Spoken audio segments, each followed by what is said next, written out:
I'm going to take you to a place in Singapore called Bukit Pasoh. I haven't really been out urban sketching all that much. This would be one of those days that I could go out.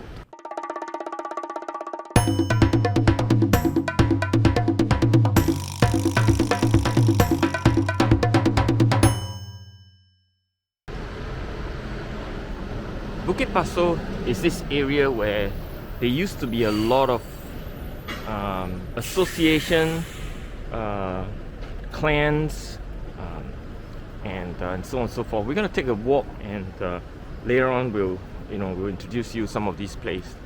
It's sort of a little place that's gone a bit hip in recent years, and certainly lots of people come here for more of an F&B experience, and rather than the association that some of them are still here. Bukit Pasoh Road is a road in Tanjong Pagar area in Singapore. It's within the Outram planning area of Singapore. The road is mainly lined with conserved shop houses, as you can see here, and houses. Even a high-end hotel is known as the New Majestic Hotel. The place has its name from Alibaba jars. That's interesting, right? The tong or paso used to store rice or water in homes. There are many kilns in the 19th century around this area.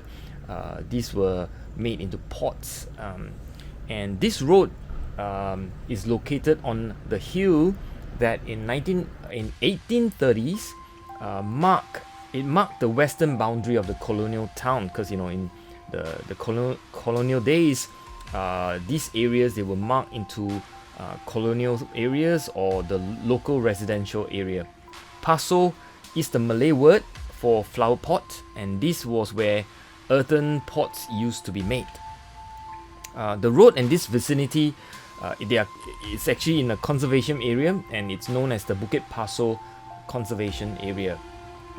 I think the area was given conservation status sometime in 1989. The shop houses mainly consist, as you can see, of 2 and 3 stories shop houses, and they are in transitional, late, and Art Deco styles. Most of these were Chinese clan associations. Of course, now it's getting hip, as I said. Lots of F&B. It's bordering the Chinatown area, and these days lots of opening of new restaurants and bars, even street art, as you can find. It sort of mixes into the architecture that you can see here. So it's a really, really colorful neighborhood, actually, and very pleasant to walk around if you like. An interesting historical fact: back in 1822, Sir Stamford Raffles had sort of a town plan for Singapore. He wanted each race to have an allocated area in the land around the Singapore River. The Chinese were assigned to these areas south of the Singapore River, and with more Chinese arrivals, the area became one of the more sort of bustling commercial, or even just area where the Chinese clans and the Chinese folks of those days hang out. And it is what you see here, and there's some remnants of the architecture from that time, although most of these are probably from the 1800s, late 1800s or so. Bukit Pasoh is one of the 4 sub-districts of Chinatown, the others being Telok Ayer, Kreta Ayer, and Tanjong Pagar. So those 4. And Pasoh again means earthen pot in Malay. So I'm going to sit down and I'm going to start sketching the building you can see slightly in the middle to the right. And I've sketched it quite a few times. I'm just going to try again, perhaps with a slightly different approach for a tutorial. So, basically the idea is very simple. It is creating an urban sketch that is at the macro is right, and at the micro level could be wrong. Okay, so that's a simple strategy I'm going to employ. Let's see how it goes. If you have seen some of my drawing videos, I talk about Gestalt, this idea that the big picture as a whole is the most important thing. So when I'm looking at this building, I'm looking at the whole. What do I mean by that? Well, I'm looking at the proportion, the angle to the horizon line, the ratio of the shape in terms of size, making sure that the sizes are not too much bigger than what it ought to be, and it's always a feeling that the Gestalt is intact. Now, my lines could be clumsy, it could be slightly off, it could be a little bit not quite accurate in that sense. Even it could be squiggles everywhere, but all I'm trying to do is to make sure the Gestalt or the big picture is correct. If you have not seen that video, I'll put a link above where you can go check it out. It's one of I think most important concept in drawing, especially in urban sketching. So as I continue drawing, I'm careful of the degree, the gradient of the line, the angle of the line against the horizon, the size, the ratio of size.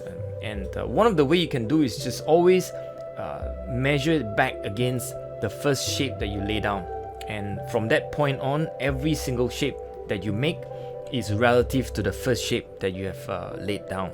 Like one of my friend in the sketching world used to say, once you have put down the first line, everything else is damage control. Well, it is true that the first line is always hard, and the last line is even harder, because you need to know how to start, right? That's hard, but it's even harder to know when you need to stop. Sometimes we overdraw it, sometimes we underdraw it. The question is, how do you stop, or what triggers your mind to say, all right, that's enough, let's stop, right? But regardless, drawing requires lots of practice. You always need to practice a lot to make sure your skills improve at all time. At this point, I know I'm not going to make a masterpiece. It doesn't matter. I'm out here to do a simple tutorial for you guys. And although I've drawn this a few times, not in the same conditions, not in the same lighting condition clearly. So, there'll be a bit of tweaks and so on and so forth. Certainly, I've not sketched this at this time. This was early in the morning, roughly around 8 something. Alright, at this point, I'm ready to paint. So, I put down the sketchbook on the pavement and set up my camera so that you can see it in a way. It's slightly slanted because my camera is on top, and I have to tilt it in such a way there's a slight slant, in that sense. But I'm sure you can see it just fine. First thing, shadow. Again, if you have not seen my urban sketching tutorial on shadow, please look it up. I will leave a link right here. Shadow to me is the most important thing when it comes to reading an urban sketch. It is so crucial. If you get the shadows right, half the battle is won, so to speak. So that shadow was made from cobalt and queen rose. I guess I kind of dip in a little bit of French ultramarine in there as well, but it's a purple color basically. And then the next thing I do is actually want to blur the background to the back. As you can see in the photograph, it's very sharp. The windows of the buildings at the back. I want to make sure that the space between the building and the background has a distance to it. So I used the technique of blurring out the background. Basically wet in wet with very ill-defined shapes at the back, just to push the building to the front. That's just a simple technique. Anybody can do that, and that will just make your building pop to the front. And now I put in the yellow, or the different yellow colors that I have. It's consisting of lemon yellow, new gamboge, and I even threw in a bit of the Naples yellow in there to make it look like the color I see in front of me. I'm being very careful that I don't slap it on like a big shape. I put in irregular splotches of the color all over the place to make it interesting. Again, focusing on my macro right, micro wrong approach, just for fun. Now, as you can see, the details, although micro wrong, it's kind of how I'm going about it, but it's still important to get the value of the shadows right. I'm putting in darker shadows to represent the doorways, the windows, and so on and so forth.